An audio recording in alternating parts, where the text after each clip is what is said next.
मनुष्य करता, जीव जैसा कर्म करता है वैसा फल उसे भोगना पड़ता है। जड़ होने के कारण कर्म जड़ है, जीव चेतन है। जड़ होने के कारण कर्म अपना फल स्वतः नहीं भोग सकता, अर्थात जड़ कर्म के कर किया हुआ कर्म चेतन को भोगना पड़ता है।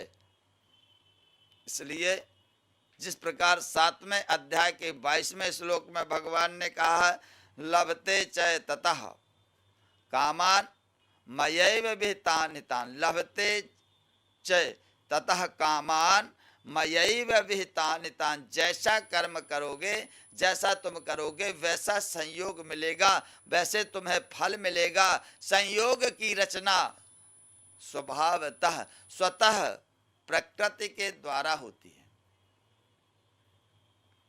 जैसे कर्मों का संयोग,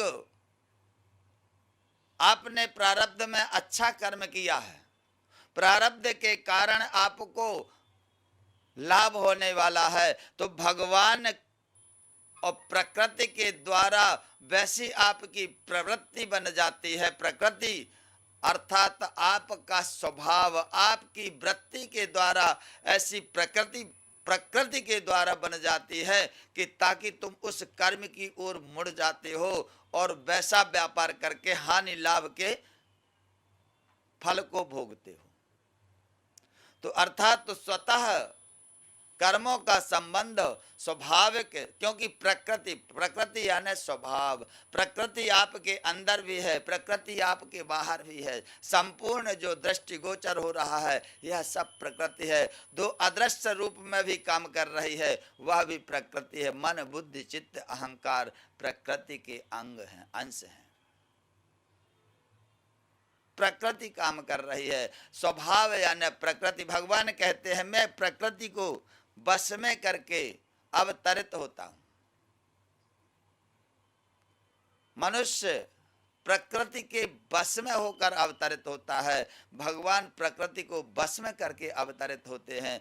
मनुष्य प्रकृति के बस में होता है, अर्थात स्वभाव के बस में होता है। स्वभाव कौन सा? वह अपने कर्मों के द्वारा जो पूर्व जन्म में कर्म किया है, उस कर्मों के द्वारा वैसी उसकी प्रकृति बन जाती है, और वैसी प्रकृति बन के प्रकृति के द्वारा वह संयोग उसे प्राप्त होता है, और उस संयोग के द्वारा उस कर्म फल का भागी वह जीव बन जाता है।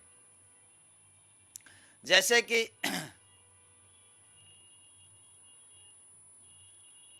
भगवान ना तो संयोग की रचना करते हैं, ना कर्मों की रचना करते हैं, और ना कर्मों के संयोग की ही रचना करते हैं।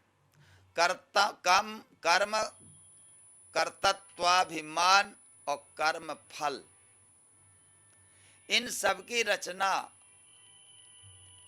मनुष्य के द्वारा होती है। होता कार्य प्रकृति के द्वारा है, मगर इसे मनुष्य अपने ऊपर प्रकृति से तादात्म्य करके वह स्वयं मान लेता है।